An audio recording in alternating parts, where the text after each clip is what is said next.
हमारी संस्कृति, हमारे संस्कार सदा रहे हमारे साथ।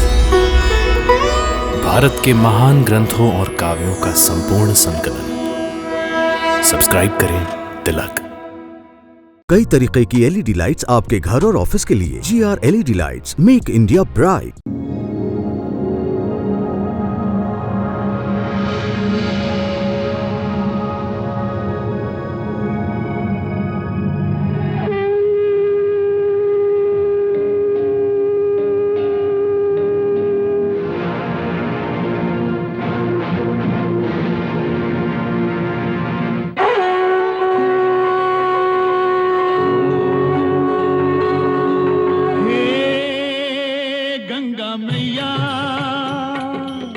तेरी शरण में जो भी प्राणी आया, उसका बेड़ा पार लगाया। गंगा मैया, गंगा मैया, हे गंगा मैया।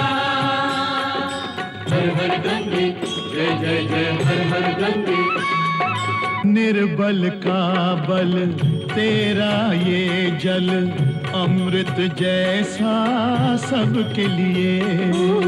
इसमें नहा के तन निर्मल हो, मन पावन हो जो इसको पिए। डूबे कभी ना उस प्राणी की नैया, जिसकी तू बन जाए खेवैया। गंगा मैया, तेरी जय हो जय हो जय हो गंगा मैया। जय जय गंगे, जय जय जय जय गंगे, जय जय गंगे, जय जय जय गंगा मैया, जय जय जय गंगा मैया। देवेंद्र, मैं जानता हूं कि तुमने क्यों असुर लोक पर आक्रमण किया और क्यों रानी कायधु का हरण किया। मैं जानता हूं। पुत्री कायधु, तुम इस आश्रम को अपना घर ही समझो।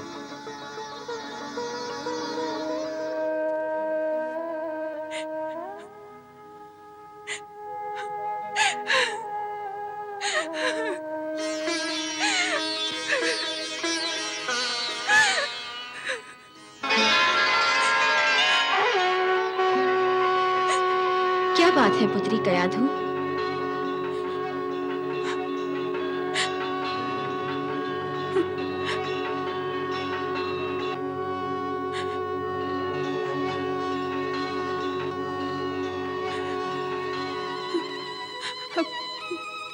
तुम रो क्यों रही हो?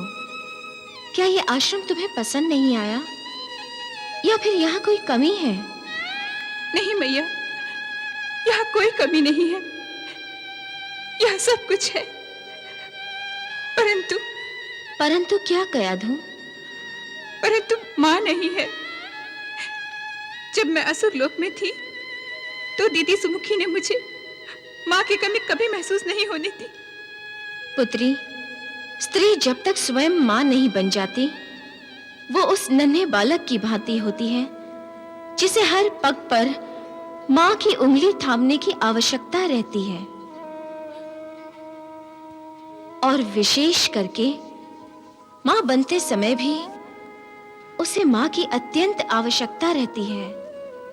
इसलिए इस समय इस आश्रम के एकांत में तुम्हारा भावुक हो जाना उचित है।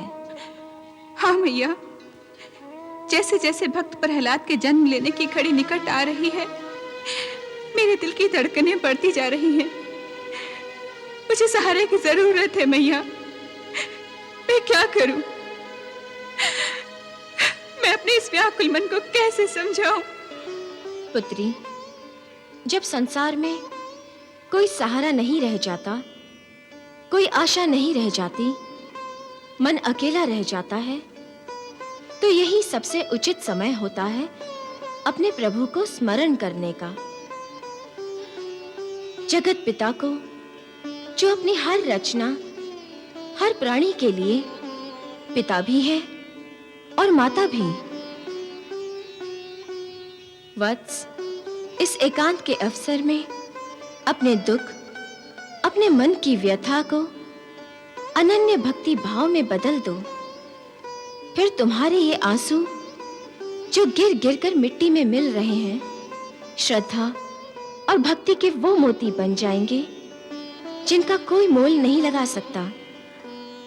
मैया, आपने मुझे धाड़स बंधा दिया, मुझे भक्ति का मार्ग दर्शाया। मैं आपकी आभारी हूं मैया।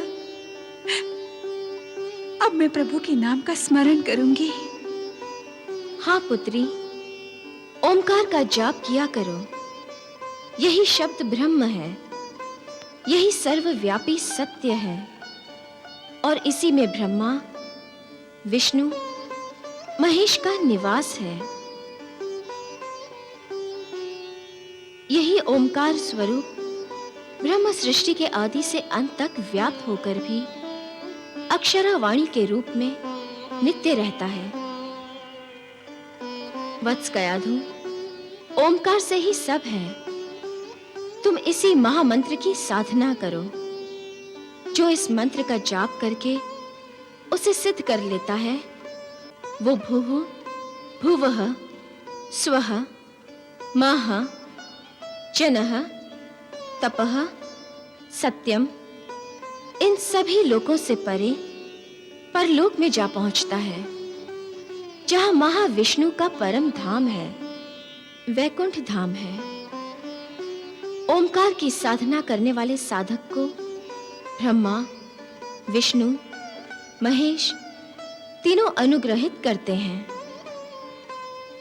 पुत्री कयाधु, तुम इसी महामंत्र का जाप करो, फिर तुम्हारा मन कभी अशांत नहीं होगा, और इसी जाप के कारण तुम्हारे पेट में पलने वाला तुम्हारा पुत्र प्रहलाद तुम्हारा शिष्य बन जाएगा, और तुम उसकी गुरु बन जाओगी। जो आज्ञा माता।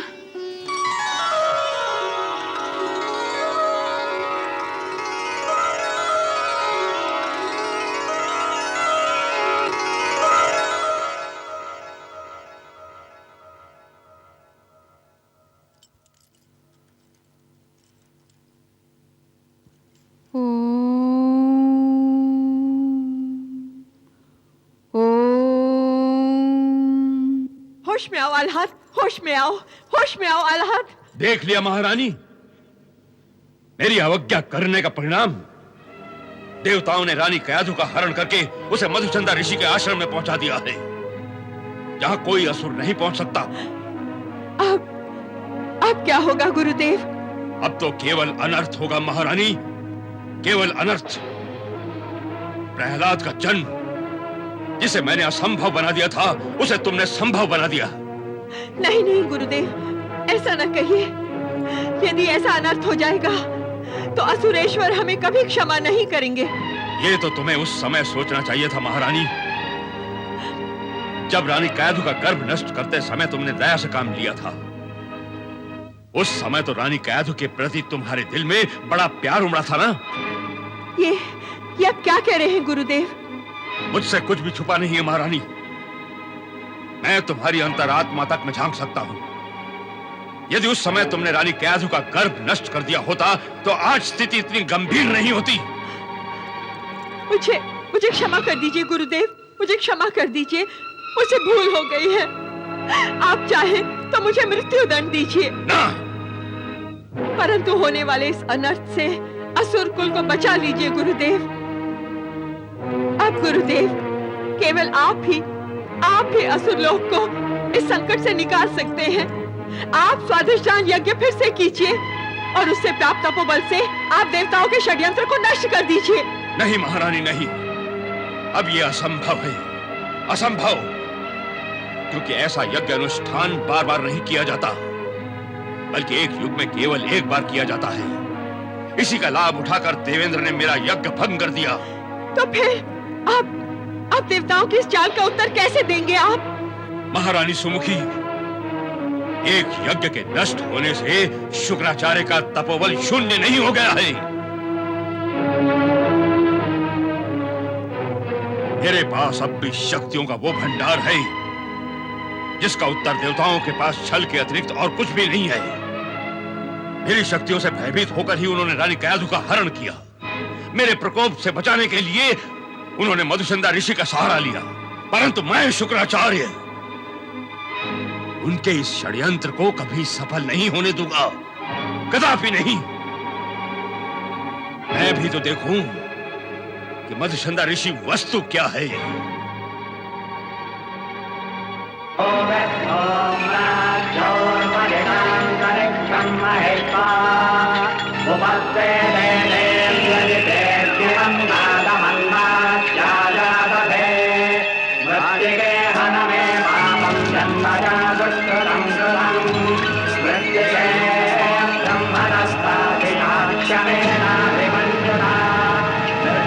मधुचंदा!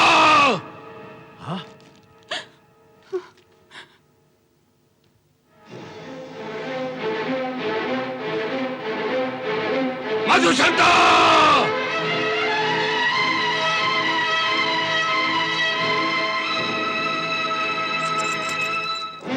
प्रणाम भार्गव। प्रणाम। ऋषि श्रेष्ठ, कैदू को छल और बल के साथ उठाकर यहां लाया गया है। वो रानी है, असुरों की लाज है वो, और आपने उसे अपने आश्रम में आश्रय देकर मुझे चुनौती देने का साहस किया है। आप कैदू को मेरे हवाले कर दीजिए। नहीं गुरु शुक्राचार्य, यह असंभव है। आप भूल गए होंगे, परंतु मुझे ऋषियों और मुनियों की परंपरा भली भांति याद है। जिस किसी को वो अपनी शरण में और सुरक्षा में लेते हैं, उसे संकट में नहीं छोड़ते। कैदू मेरे साथ ही रहेगी। गुरु श्रेष्ठ, कैदू शरणागत नहीं है, इसका अपहरण हुआ है, इसलिए इसे चुपचाप मेरे हवाले कर दीजिए। मैंने कहा ना भार्गव कि यह असंभव है। मैं ऋषियों की परंपरा को नहीं तोड़ सकता। क्या? ऋषि श्रेष्ठ, आप मेरी क्रोधाग्नि में अपमान का घी मत छिड़किए, वरना मैं आपके इस आश्रम को क्रोधाग्नि से जलाकर भस्म कर दूंगा। भार्गव, आप जैसा परम ज्ञानी जब क्रोध और अहंकार के कारण विवेक शून्य हो जाता है तो मुझे हंसी आती है। अरे जिस आश्रम में स्वयं अग्नि प्रहरी बनकर पहरा दे रही हो, उसे आप कैसे भस्म करेंगे? इसका अर्थ यह हुआ कि आप कैदू को असुरों के हवाले नहीं करेंगे। अवश्य करूंगा भार्गव, अवश्य करूंगा। मैं कयादू को भी असुरों के हवाले करूंगा और कयादू के होने वाले बालक को भी। हाँ भार्गव, कयादू और उसका होने वाला बालक मेरे पास असुरों की अमानत है, जिसे मैं सुरक्षित रूप में स्वयं असुर लोक लाकर असुरों के हवाले कर दूंगा। ऋषि श्रेष्ठ, इसका अर्थ यह हुआ कैदू को यहां से ले जाने के लिए मुझे अपनी शक्तियों का प्रयोग करने के लिए विवश होना पड़ेगा। भार्गव, यदि आप अपनी शक्तियों का अपमान करना चाहते हैं तो करके देख लीजिए।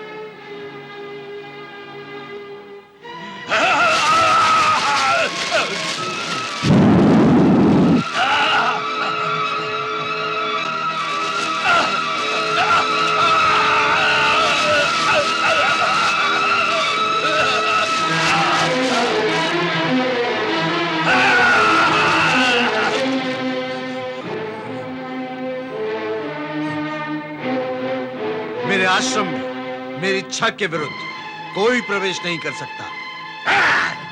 हाँ, यदि कोई निस्वार्थ निष्कपट सद्भावना से आना चाहे तो ये प्रहरी अग्नि उसे आदर से रास्ता देगी और उसका स्वागत करेगी। गुरुदेव, आप मुझे ले जाने की हट छोड़ दीजिए।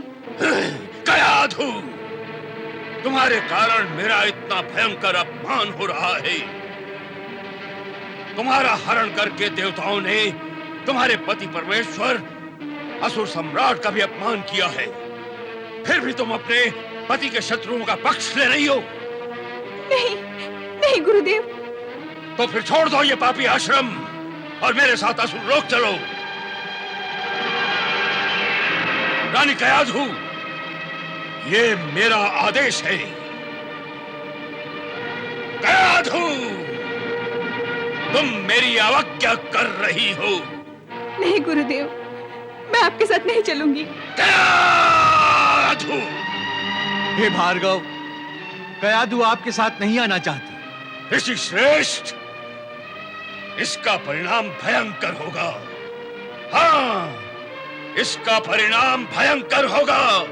नहीं भार्गव, इसका परिणाम शुभ ही होगा, क्योंकि कयाधु प्रभु के परम भक्त प्रहलाद को जन्म देने वाली है, जो संपूर्ण असुर लोक का उद्धार करेगा।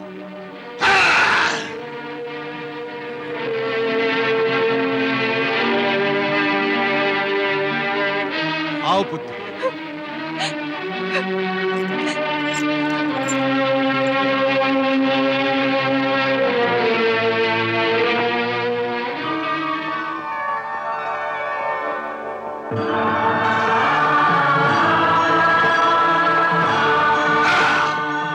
गंगा, गंगा, गंगा, तुम मेरा रास्ता क्यों रोका तुमने?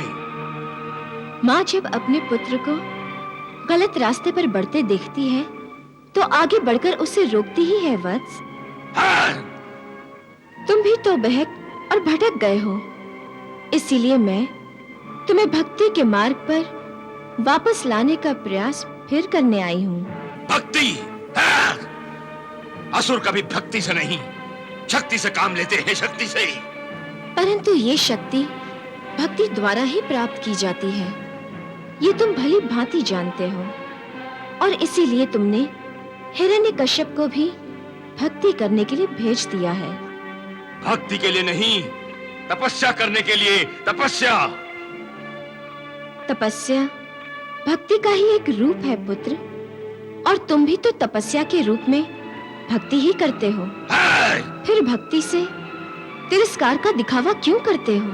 तिरस्कार तो मैं सभी देवताओं का करता हूँ, और जिनका मैं तिरस्कार करता हूँ उनकी भक्ति कदापि नहीं।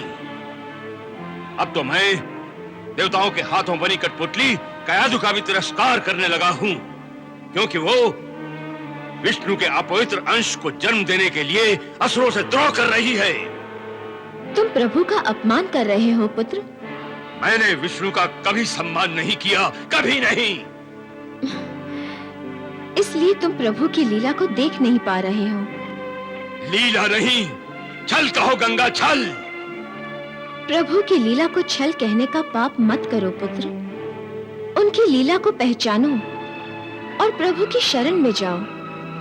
तुम्हारा और असुरों का कल्याण हो जाएगा। विष्णु और असुरों का कल्याण?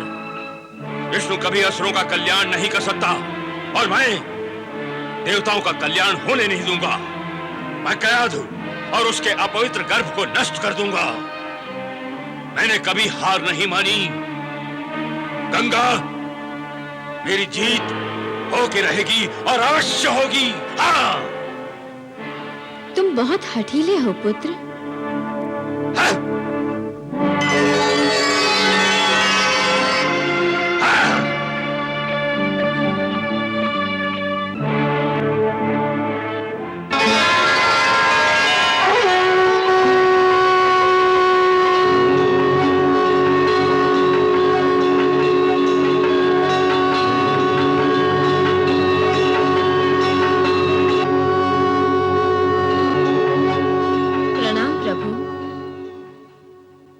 हे देवी, आप कुछ विचलित दिखाई दे रही हैं।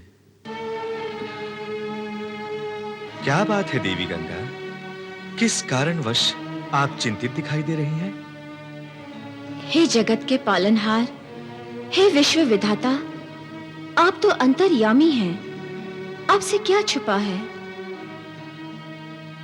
हे प्रभु, मैं कयाधु के कारण विचलित हो गई हूं।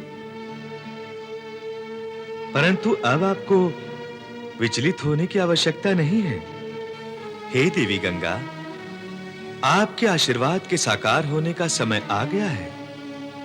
भक्त प्रहलाद के जन्म की शुभ घड़ी आ पहुंची है। प्रभु, आप परम दयालु हैं। आप स्वयं ममता और वात्सल्य की मूर्त हैं।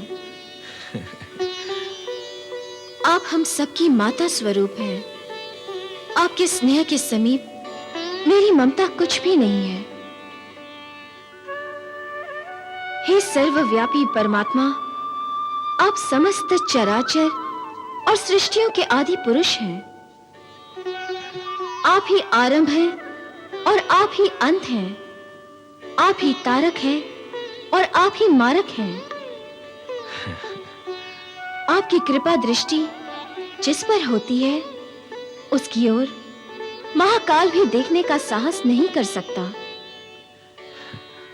आपकी कृपा के कारण भक्त प्रहलाद अब शीघ्र ही जन्म लेने वाला है।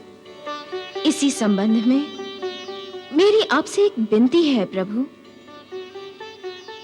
निसंकोच कहिए देवी गंगा।